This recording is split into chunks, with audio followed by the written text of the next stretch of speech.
Hey everyone, Cone here, and we are going to watch some footage from our first, we'll call it a miniature autocross in the supercharged 240SX that we've been building on Cone's garage. Those who have been following closely might know that we were going to take this car out to Amelia, our normal autocross facility, last month, but had trailer issues. And this time around we have our own trailer, and we're taking it up to a mall parking lot due to a cancellation at the Amelia Island Airport. They apparently are storing private planes there for the weekend, so we couldn't do our autocross. So we're going to be at a parking lot at a mall that is very tiny, but this whole thing was put together in about 3 days. So major props to the guys and gals of the region for getting this event together so fast on such short notice, and I'm glad we're going to have a chance here to do a basic shakedown of the car and see what we have to work on.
So a few things worth noting already. This place is super bumpy, so any car that has like a stock style suspension is going to be far superior here. I was having all sorts of issues with mine. You can actually hear it bottoming out in places. I'm not talking about the car bottoming out. The suspension is bottoming out and the tires are hitting the inner fenders, not plastic ones like the metal, fender liners. It was pretty violent. I am actually doing this voiceover the next day with a good bit of soreness in my body because hitting them bumps might not translate into video very well, but it was pretty violent in there, to be honest. First few runs, the car ran really good, no major issues. You can see we're only actually on boost for maybe 2 to 5 seconds through the run, and I mean like full boost. It's hitting 1 to 3 pounds in multiple places, but never to the full 10 till basically that last stretch. And a couple spurts in between. But overall, running pretty good and no major issues.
That's an end to the runs, and overall, I would call this a success. It was not exactly what I was expecting by any means. The power output is exactly what I wanted. It's what I hoped it would be, in that there's a immediacy to it. There's not, when I drive Brent's car, which is the SR20 240, there's a little bit of a continuity error between what your foot is doing with the accelerator and what the power output of the car is. And I don't think you can get away from that with a 90s style turbo system. That's just the way those cars were. The newer turbo cars have tried to either hide this or fix that issue, but that's just part of what they are. So the big appeal to me with the supercharger setup was, you would have predictable power when you hit the gas. It is very predictable, however, it's much sharper than I expected.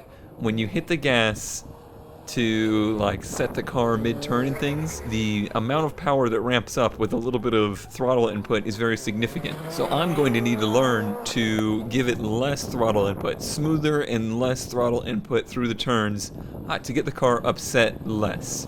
Now, a lot of this had to do with the issues of the facility and the setup of my car. I was bouncing around all over the place, and I think my foot was hopping up and down on the gas pedal, which was only making those issues, if you wouldn't even want to call them issues, much more apparent.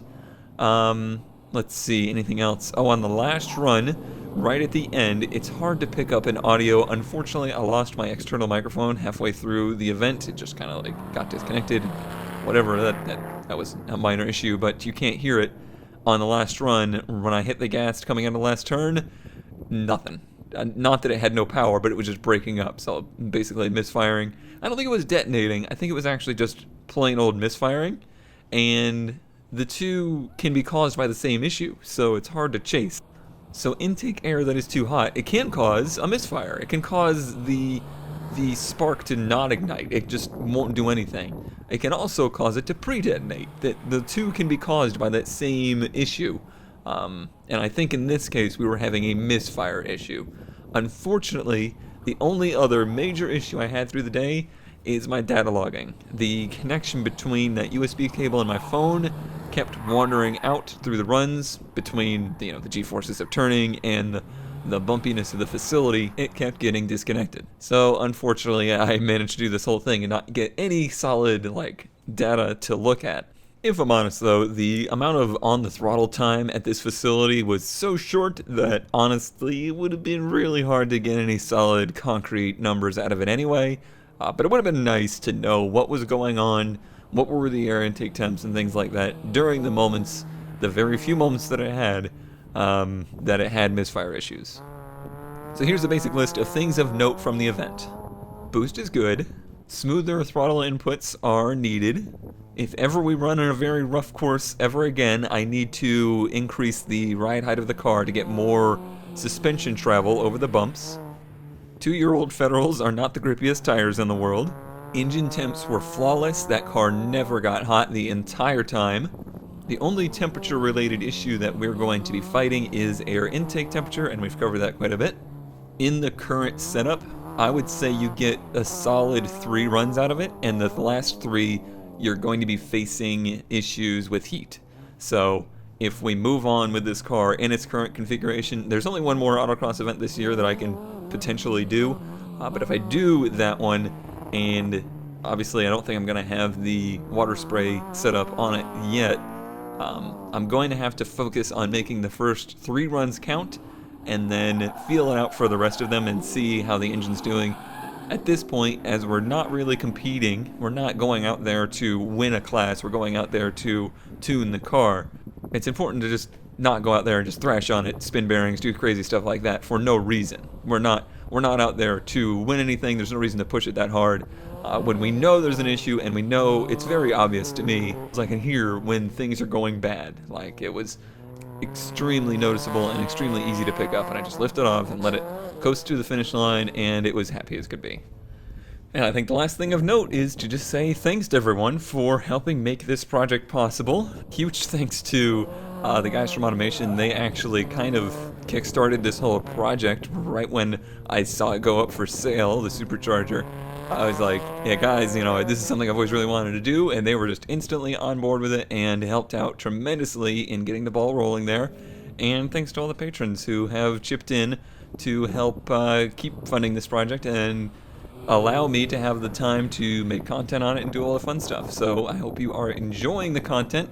I hope you enjoyed hearing and seeing it perform. Also, huge thanks to Slythor for getting the trailer and busting his ass on getting it ready. It would still be sitting in the garage if it wasn't for your help. This was the baseline. This is where it starts. This is what we are now going to take and refine and improve and make it into something that I can go out there every event of the season and just drive it as hard as I possibly can. And potentially, the end goal here is to try and win the Street Modified Championship. That's where I want to take this car, and this was the first step towards that. Alright, debrief over. Thanks for watching, thanks for the support, and I will see you next time.